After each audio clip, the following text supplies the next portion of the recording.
और अब आगे बढ़ते हैं, बात करेंगे बिलासपुर की। नेताजी सुभाष चंद्र बोस को अपमानित करने का एक वीडियो सोशल मीडिया पर लगातार वायरल हो रहा है। एक नाबालिग सुभाष चंद्र बोस की प्रतिमा के पास पहुंचकर सिगरेट पी रहा है। सुभाष चंद्र बोस की प्रतिमा पर धुआं उड़ रहा है। नाबालिग नेताजी की प्रतिमा को भी स्मोकिंग कराने की हरकत कर रहा है। सीपत चौक सरकंडा का ये वीडियो बताया जा रहा है। तस्वीरें आपको दिखा रहे हैं, बिलासपुर की ही ये तस्वीरें हैं। नेताजी की प्रतिमा के पास स्मोकिंग करता हुआ ये युवक नजर आया है। सहयोगी विनोद हमारे साथ फोन लाइन पर जुड़ रहे हैं। विनोद, क्या पहचान हो पाई इस युवक की? क्या कोई कार्रवाई अभी तक? देखिए, पहचान के रूप में ये नाबालिग लड़का है और सरकंडा क्षेत्र का ही रहने वाला है। और दिक्कत इस बात की है कि ऐसे कोई प्रावधान कानून में नहीं है कि अगर इस तरह की कोई आपत्तिजनक हरकत कर रहा है तो उसके लिए क्या कुछ प्रावधान है कि उसके खिलाफ कार्रवाई की जाए। हालांकि लड़के को बुला करके समझाइश दे दी गई है और उसके परिजनों को भी बुलाया जा रहा है और उन्हें भी समझाने की कोशिश करेगी पुलिस। फिलहाल अभी इस मामले में किसी तरह का कोई मामला जो है वो पंजीबद्ध नहीं किया गया है। जी ठीक है, शुक्रिया आपको विनोद जानकारी के लिए। आगे बढ़ते हैं, धमतरी से एक बड़ी खबर है। जनपद पंचायत अध्यक्ष उपाध्यक्ष का चुनाव आज हो रहा है। जनपद अध्यक्ष के चुनाव में बागियों में फूट पड़ी है। बागियों में 2 सदस्यों ने अध्यक्ष पद के लिए नामांकन भरा है और महिलाओं के लिए आरक्षित है जनपद अध्यक्ष का पद, और इसलिए कांटे की टक्कर यहां देखने को मिल रही है। पहले भी दिलचस्प तस्वीरें इस चुनाव से जुड़ी हुई सामने आई। विश्वास प्रस्ताव भी इसमें आया और अब देखिए कहीं ना कहीं बागियों में फूट पड़ी है। 2 बागियों ने इस अध्यक्ष पद के लिए नामांकन भरा है।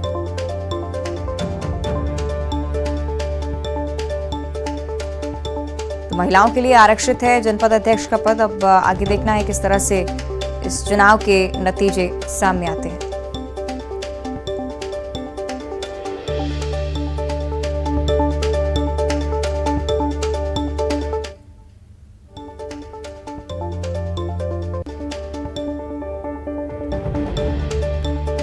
तो धनतरी जनपद पंचायत जहां पर चुनाव की प्रक्रिया आज चल रही है और इस बीच ये जानकारी कि बागियों में फूट पड़ती हुई नजर आ रही है। 2 बागियों ने नामांकन भरा है अध्यक्ष पद के लिए, जबकि महिला के लिए ये पद आरक्षित है। हालांकि देखना होगा क्या कुछ नतीजा धमतरी जनपद पंचायत के अध्यक्ष और उपाध्यक्ष को लेकर सामने आता है।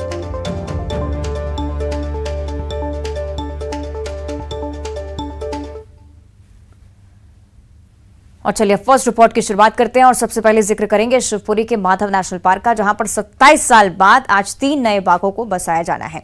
इसके लिए सीएम शिवराज सिंह चौहान, केंद्रीय मंत्री ज्योतिरादित्य सिंधिया शिवपुरी पहुंचेंगे। यहां पर 3 बाघों को रिलीज किया जाएगा और इसके लिए माधव नेशनल पार्क ने क्या कुछ तैयारियां की हैं, इसे जानने के लिए हमारे संवाददाता ने मौके पर पहुंचकर व्यवस्थाओं का जायजा लिया है। देखिए, आज शिवपुरी के लिए बड़ा ही ऐतिहासिक दिन है। आज शिवपुरी के माधव नेशनल पार्क में 3 बाघों को छोड़ा जाना है। इस कार्यक्रम में शामिल होने के लिए मध्य प्रदेश के मुख्यमंत्री शिवराज सिंह चौहान, केंद्रीय मंत्री ज्योतिरादित्य सिंधिया और भाजपा प्रदेश अध्यक्ष BD शर्मा आने वाले हैं। सबसे पहले वे सीधे माधव राष्ट्रीय उद्यान में बनाए गए हेलीपैड पहुंचेंगे, जहां वे बाड़ों में इन बाघों को छोड़ेंगे। उसके बाद ये शिवपुरी में रोड शो करते हुए स्थानीय पोलो ग्राउंड पहुंचेंगे, जहां एक विशाल आम सभा को संबोधित करेंगे। तो यहाँ हम आपको बता दें, शिवपुरी में इससे पहले 27 वर्ष पहले यहाँ बाघ थे। उसके बाद से यहाँ से बाघों को जब से शिफ्ट किया गया, उसके बाद से माधव नेशनल पार्क सूना सा हो गया था और अब एक बार फिर बाघों की दहाड़ गूंजेगी, जिसकी वजह से यहाँ पर्यटकों में खासा इजाफा होने की संभावना है। न्यूज़ 18 के लिए शिवपुरी से अशोक अग्रवाल। और दूसरी तरफ ग्वालियर में माधवराज सिंधिया की जयंती पर मैराथन का आयोजन किया गया है। इस मौके पर केंद्रीय मंत्री ज्योतिरादित्य सिंधिया और फिल्म अभिनेत्री महिमा चौधरी मौजूद रहीं। दोनों ने मैराथन को हरी झंडी दिखाकर इसकी शुरुआत की और इस दौरान हजारों लोग मैराथन में भाग लेने के लिए पहुंचे। सिंधिया ने भी मैराथन में हिस्सा लिया था। मैराथन कार्यक्रम में क्या कुछ खास रहा, देखिए हमारे संवाददाता की रिपोर्ट। आज पूर्व केंद्रीय मंत्री कांग्रेस के कद्दावर नेता स्वर्गीय माधवराव सिंधिया जी की जयंती है। बड़े महाराज कहे जाने वाले माधवराव सिंधिया को आज पूरे ग्वालियर चंबल अंचल में लोग याद कर रहे हैं। आज माधवराव सिंधिया जी की जयंती के मौके पर ग्वालियर में महिला और पुरुष मैराथन दौड़ का आयोजन किया गया। सुबह मेला मैदान पर केंद्रीय मंत्री ज्योतिरादित्य सिंधिया, फिल्म एक्ट्रेस महिमा चौधरी ने हरी झंडी दिखाकर महिला और पुरुष मैराथन को रवाना किया। इस मैराथन में देश भर के धावक दौड़ने के लिए ग्वालियर आए हैं। खास बात यह है कि धावकों का उत्साह बढ़ाने के लिए खुद केंद्रीय मंत्री ज्योतिरादित्य सिंधिया, उनके बेटे महानारिमन सिंधिया ने पैदल ही दौड़कर ये मैराथन पूरी की। साथ ही महिमा चौधरी भी कार में सवार होकर इस पूरी मैराथन दौड़ में शामिल रही। MLB ग्राउंड पर पुरस्कार वितरण समारोह हुआ, जहां इस मैराथन में महिला और पुरुष वर्ग के 20-20 प्रथम आने वाले प्रतिभागियों को पुरस्कृत किया गया। भोपाल के उपेंद्र पाल को पहला स्थान हासिल करने पर पुरुष वर्ग में 51,000 रुपये का इनाम दिया गया। वहीं अलीगढ़ की सोनम चौधरी ने महिला वर्ग में पहला स्थान हासिल किया, उन्हें भी 51,000 रुपये का पुरस्कार दिया गया। इस मौके पर केंद्रीय मंत्री ज्योतिरादित्य सिंधिया ने कहा कि दौड़ना युवाओं के लिए अच्छा है, देश की सेहत के लिए अच्छा है, देश के भविष्य के लिए अच्छा है। PM मोदी भी खेलों को बढ़ावा दे रहे हैं और इस तरह के आयोजनों से लोगों को, युवाओं को उत्साह मिलेगा, साथ ही लोगों की सेहत भी सुधरेगी। जब लोगों की सेहत स्वस्थ होगी तो देश और समाज भी, राज्य भी स्वस्थ होगा। आपको बता दें कि आज ही ग्वालियर के अलावा शिवपुरी के माधव नेशनल पार्क में भी माधवराव सिंधिया जी की जयंती के मौके पर टाइगर छोड़ने का कार्यक्रम हो रहा है, जहां CM शिवराज सिंह चौहान, केंद्रीय मंत्री ज्योतिरादित्य सिंधिया शामिल होंगे। आपको बता दें कि माधवराव सिंधिया ग्वालियर में बड़े महाराज के नाम से जाने जाते हैं और उनकी राजनीति बहुत ही अच्छी रही। यही वजह है कि आज सिर्फ कांग्रेस ही नहीं, भाजपा सहित सभी दलों के लोग माधवराव सिंधिया जी को याद करते हैं। सुशील कौशिक, न्यूज़ 18, ग्वालियर। और उधर बीजेपी मध्य प्रदेश विधानसभा चुनाव 2023 की तैयारियों में जुट चुकी है। बीजेपी प्रदेश में 14 मार्च से बूथ विस्तारक योजना का दूसरा चरण शुरू करने जा रही है। इसके लिए पार्टी 19 लाख पन्ना प्रमुखों की नियुक्ति करेगी। यह अभियान बूथ स्तर पर पार्टी का नया नेतृत्व खड़ा करेगा। साथ ही पुराने बूथों को लेकर भी समीक्षा होगी और इस अभियान के तहत बीजेपी और क्या क्या कर रही है, किस तरह की तैयारी है, हमारे संवाददाता देंगे इसकी पूरी जानकारी।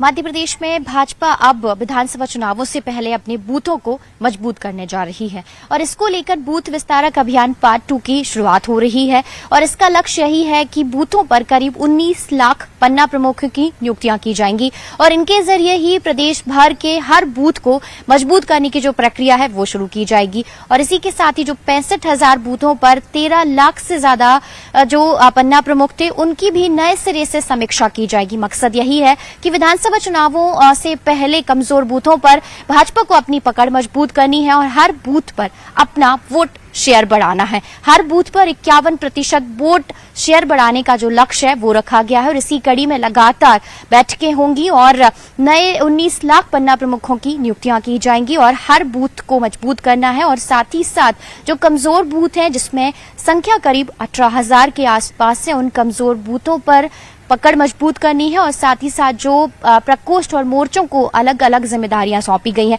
जाहिर सी बात है कि मध्य प्रदेश में जल्द ही विधानसभा चुनाव है और विधानसभा चुनावों से पहले बूथों पर अपनी पकड़ मजबूत करने को लेकर भारतीय जनता पार्टी ने जो अपनी प्रक्रिया है, जो अपनी कवायद है, जो तैयारियां हैं वो शुरू कर दी है।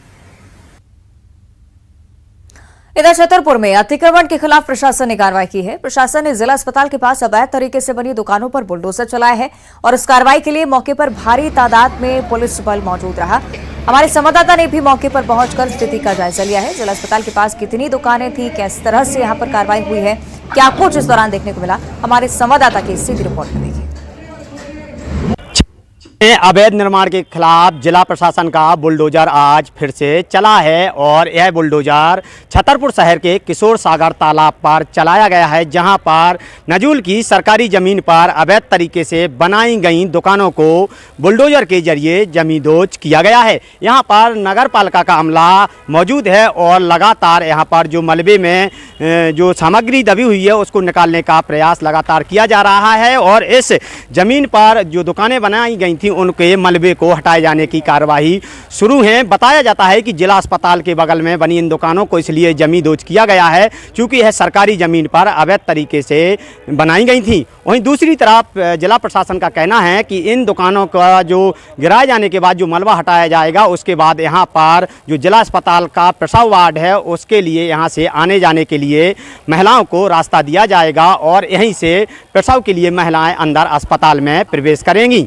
नरेंद्र सिंह परमार, न्यूज़ 18, छतरपुर। बीजेपी चुनाव से पहले हर एक स्तर पर पार्टी को मजबूत स्थिति में लाकर खड़ा करना चाहती है ताकि सत्ता में वापस आ सके और इसी को देखते हुए बीजेपी ने बूथ सशक्तिकरण अभियान की शुरुआत कर दी है।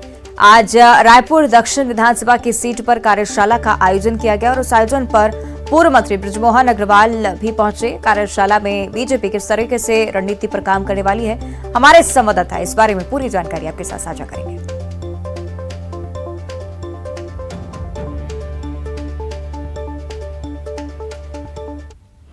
साल 2023 के विधानसभा चुनाव में बीजेपी हर हाल में सत्ता में वापसी चाहती है और इसलिए बूथों पर इस वक्त फोकस किया जा रहा है। बकायदा इसके लिए प्रोग्राम तैयार किया गया है। बूथ सशक्तिकरण अभियान बीजेपी चला रही है और 17 से 25 मार्च तक ये पूरा अभियान चलने वाला है। इस दौरान जो नेता हैं बीजेपी के वो जमीनी परख नापेंगे, साथ ही साथ बूथों को मजबूत करने पर जोर दिया जाएगा और इसके लिए बकायदा पहले कार्यशाला आयोजित की जा रही है और इसी कड़ी में आज रायपुर दक्षिण विधानसभा के लिए बृजमोहन अग्रवाल एक कार्यशाला लेने वाले हैं, वो मौजूद रहेंगे और इसके अलावा जो तमाम कार्यकर्ता हैं वो भी यहां पर मौजूद रहेंगे। साथ ही साथ हर बूथ पर किस तरह से फोकस किया जाए, बूथ को किस तरह से मजबूत किया जाए और आने वाले चुनाव में उसका फायदा किस तरह से बीजेपी को पहुंचे, ये पूरी कोशिश इस बूथ सशक्तिकरण अभियान में रहेगी। क्योंकि भले ही चेहरे को लेकर के अब तक बीजेपी में कुछ क्लियर नहीं हो पाया है, लेकिन पार्टी इस बात को भली भांति जानती है कि बूथ लेवल के कार्यकर्ता आने वाले समय में बाजी पलट सकते हैं और इसलिए अब पूरा फोकस बूथ पर ही है। कैमरा पर्सन राजेंद्र सिंह चौधरी के साथ देवव्रत भगत, न्यूज़ 18, रायपुर। इधर रायगढ़ के खरसिया वन परिक्षेत्र में भीषण आग लगने का मामला सामने आया है। बताया जा रहा है कि महुआ चुनने वाले जंगल में आग लगा रहे हैं। हालांकि इसके लिए कई बार समझाया भी गया, लेकिन उसके बावजूद उन्होंने पिछले 1 महीने में तीसरी बार इस तरह की घटना को अंजाम दिया है। आखिर क्यों वे इस तरह से आग लगा रहे हैं, क्या कुछ है इसके पीछे का कारण, देखिए हमारे संवाददाता की रिपोर्ट। सर्द ऋतु की विदाई के साथ ही ग्रीष्म ऋतु का आगमन हो रहा है। ऐसे में जंगलों में महुआ के फूल बरसते हैं।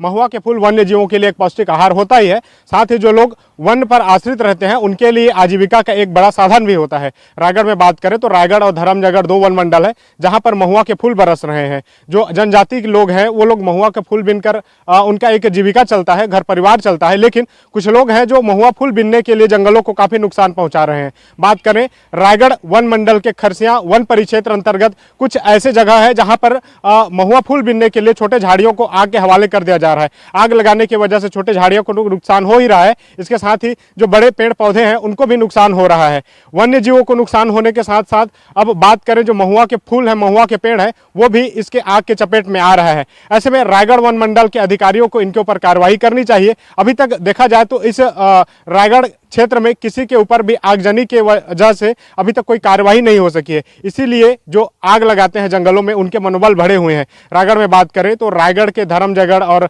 रायगढ़ वन मंडल जो है वहां पर महुआ के फूल बरसते हैं, जो जनजाति के लिए एक आजीविका का साधन है और लोग जो है इस सीजन में उसे बीनते हैं, बीनकर सुखाकर उसे बेचते हैं, जिससे सरकार जो है खरीदती है और लोगों का घर परिवार चलता है। लेकिन अपनी आजीविका के लिए जंगल को नुकसान पहुंचाना एक बेहद ही दंडनीय अपराध है और वन विभाग को इसके ऊपर कार्रवाई करनी चाहिए। रायगढ़ के वन मंडल में लगातार जो है आगजनी की घटना हो रही है, जिसके ऊपर वन मंडल जो है अभी कोई भी कार्रवाई नहीं कर रही है। रायगढ़ से न्यूज़ 18 के लिए हरपाल सिंह खूंटे। और प्रदेश में मौसम हर रोज करवट बदल रहा है। सूरजपुर में ठंडी हवाओं के साथ रुक रुक कर बारिश लगातार जारी है। बीते 3 दिनों से आसमान में बादल छाए हुए हैं। बारिश की वजह से पारा भी लुढ़क गया है।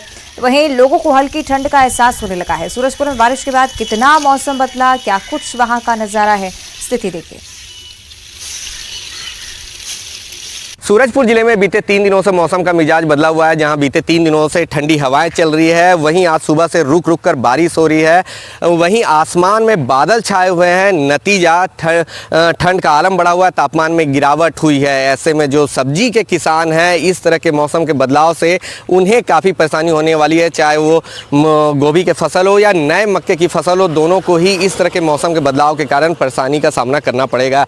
ऐसे में आने वाले दिनों में कब तक मौसम के हालात इस तरह से बने रहते हैं, यह तो देखने वाली बात होगी। वरुण राय, न्यूज़ 18 सूरजपुर।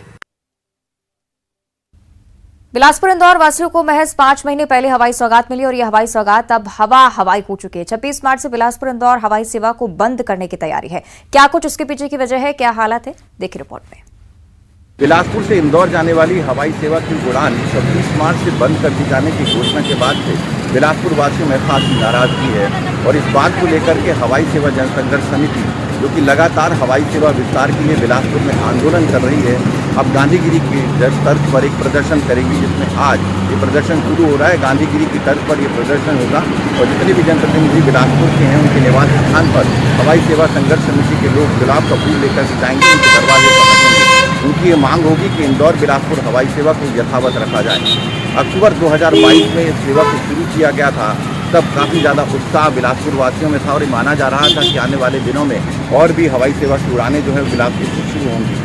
लेकिन महज कुछ महीनों के चलने के बाद इस हवाई सेवा को बंद कर दिए जाने से काफ़ी नाराजगी बिलासपुर वासियों में है।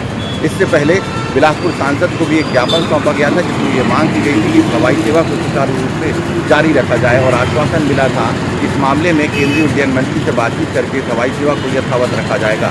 लेकिन अब तक कोई पहल नहीं हुई है। 26 मार्च नज़दीक है और ऐसे में अब इंतज़ार है कि ये पहल कोई रंग लाती है। हवाई जनसंघर्ष सेवा समिति जो है वो कितना रंग लाती है इस पूरे मामले को लेकर के। और इस बीच दिल्ली से एक बड़ी खबर मिल रही है। कांग्रेस अध्यक्ष से सीएम भूपेश बघेल की मुलाकात अब से थोड़ी ही देर में होने वाली है। सीएम की मुलाकात मल्लिकार्जुन खड़गे से होगी। राष्ट्रीय अधिवेशन के बाद पहली बार ये दोनों की मुलाकात हो रही है। हो सकता है कि तमाम राजनीतिक मुद्दे जो कि छत्तीसगढ़ से जुड़े हुए हैं, सीएम भूपेश बघेल की तरफ से सामने रखे जाए। कांग्रेस अध्यक्ष की तरफ से इस पर कोई प्रतिक्रिया हो, देखना होगा मुलाकात के बाद कौन सी बातें सामने आ रही हैं। फिलहाल ये जानकारी कि थोड़ी ही देर में सीएम भूपेश बघेल कांग्रेस के राष्ट्रीय अध्यक्ष मल्लिकार्जुन खड़गे से मिलने के लिए पहुंच रहे हैं। तमाम विषयों पर चर्चा हो सकती है दोनों के बीच। थोड़ी ही देर में दोनों के बीच मुलाकात होगी। आगे बढ़ते बात करेंगे रायपुर की। संदिग्ध हालत में एक युवक की लाश पाई गई है। राजेंद्र नगर का यह पूरा मामला, जनता क्वार्टर में लाश मिली है। मकान मालिक ने पुलिस को इस बारे में सूचना दे दी है। युवक ने किराए पर इस मकान को लिया था और मोटरसाइकिल एजेंसी में वर्कशॉप में मैनेजर के तौर पर वो काम कर रहा था। राजेंद्र नगर थाना पुलिस लगातार इस मामले की जांच कर रही है।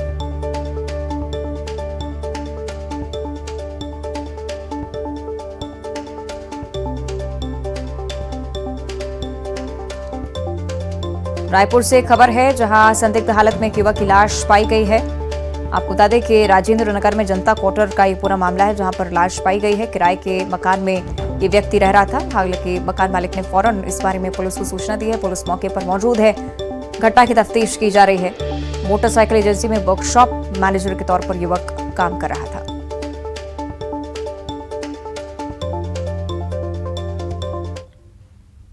इधर भिलाई की बात करेंगे। सड़क हादसे में व्यापारी मौत मामले में गुस्साए परिजन थाने पहुंचे और जमकर विरोध प्रदर्शन किया। मुआवजा और उचित कार्रवाई की मांग को लेकर परिजनों ने जमकर हंगामा किया। आपको बता दें कि आज सुबह भिलाई के सुपेला चौक में एक ट्रक ने सब्जी व्यापारी को रौंद दिया था।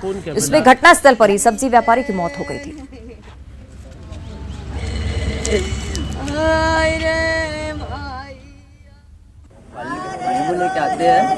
डेली का उनका जाना अप डाउन रहता है, लेकिन आज सुबह सो के भी नहीं उठा था। मेरे को दुर्घटना एक पता चला कि ऐसा तो दुर्घटना घट गया। हम लोग को लगा नॉर्मली खत्म होता, लेकिन ऑन द स्पॉट खत्म हो गया। हम लोग कमाने वाले कोई नहीं, सब स्टूडेंट है, सब पढ़ाई करने वाले, कमाने वाले एक ही थे। तो उनका सहारा क्या है? क्या नाम है आपका पापा? सुनील। मेरे पापा का नाम है निबुलाल छत्तर। वो क्या काम करते हैं? ये सब्जी और नींबू खरीद ला के बेचते हैं। क्या चाहते हो? ट्रक वाला आया था कोई? मालिक वाले किसका? अभी कोई नहीं आया। कोई अभी आया नहीं है। हम रिपोर्ट थाना के बाहर भी खड़े, कब से वेट कर रहे, वहाँ से पोस्टमार्टम का रिपोर्ट आया तो आगे कार्रवाई करें। इसी वजह से रुके हम लोग की कार्रवाई क्या हो।